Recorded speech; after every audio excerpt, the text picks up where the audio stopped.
now, it's time for DJ Raqi's Secret Files. Sorry kung naduwag ako. Hi DJ Raqi. Itago mo ko sa pangalang Langga, or Ga for short. This is my secret file. Sumulat ako ngayon dahil marami akong gustong sabihin sa ex ko. Well, siguro pwede natin siyang tawaging jazzy girl. Nakatira siya sa Pasay. Pero hindi ko alam saan exactly sa Pasay. Isa siyang nurse. Sundalo rin siya at the same time. Nag-meet kami dati dahil na-deploy siya sa lugar ko. Nagkataon, duty din ako sa ospital na yun. Andun din siya.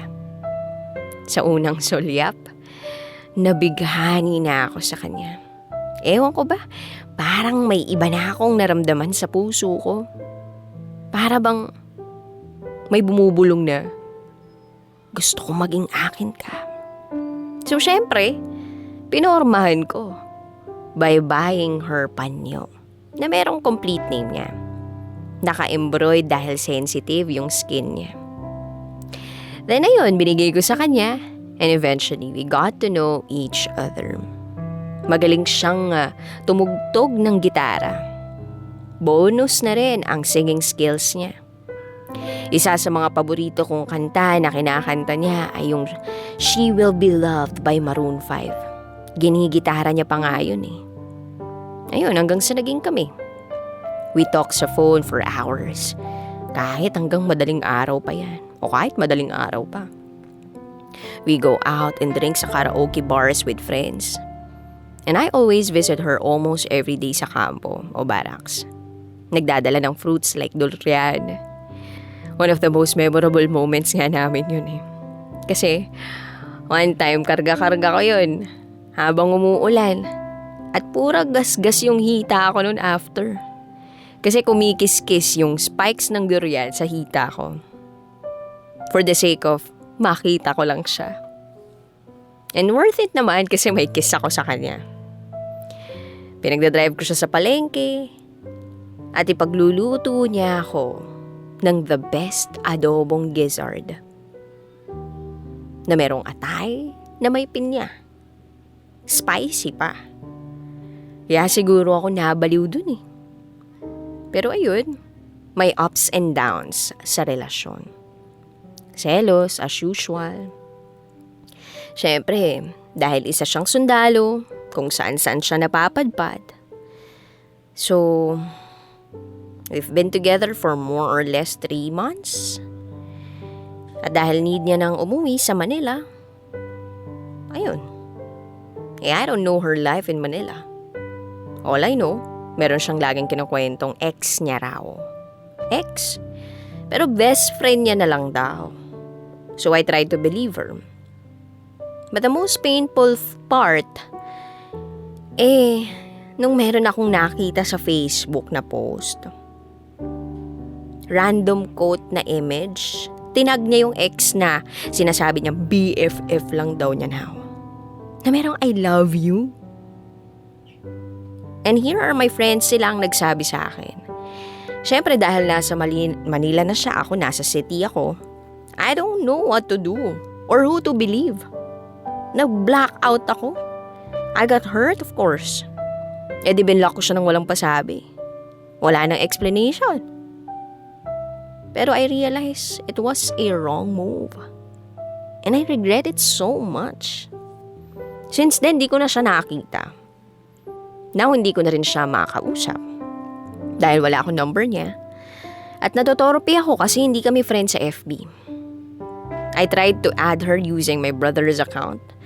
Unfortunately, hindi niya rin kilala kaya hindi niya in-accept. After 2 years nung incident, dinilain kong tumira. Lumikas na sa Manila aside from the career opportunities.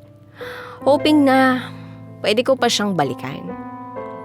But I don't have any idea kung saan At papaano ko siya kukontakin. Natatakot ako, baka galit siya sa akin. Ewan ko rin kung baka nakadeploy na siya sa ibang lugar like Clark. Yun yung huling balita ko. Kaya nag-focus na lang ako sa work. Akala ko naka-move on na ako eh. It's been 4 years after that. But still, napapanaginipan ko pa rin siya. Nararamdaman ko pa rin yung mga halik niya at tawa niya, pati boses niya. Pati sa mga kanta na lagi naming tinutugtog dati sa karaoke, siya ang naririnig ko. By sharing the secret file, sana marinig niya na gusto ko siyang makita for the last time dahil mag-a-abroad na ako this year. Naduduwag akong i-reach out siya. Mahal na mahal ko pa rin siya.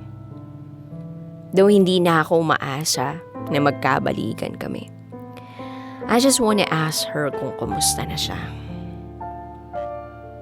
I know na nagkaroon naman na siya ng iba.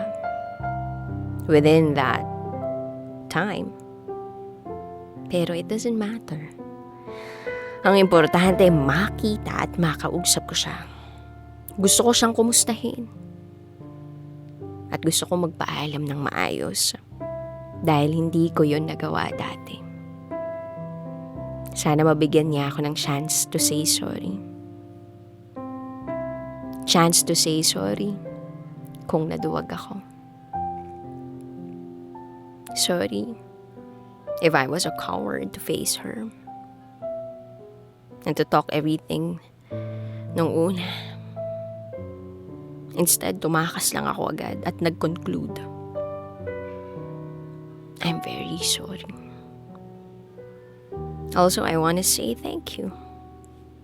Thank you na sa kahit sandaling panahon na magkasama tayo, naging masaya ako.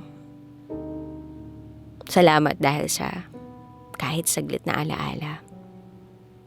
Panghabang buhay kong pangingitiin ng alaala mo. Muli, ako si Gab.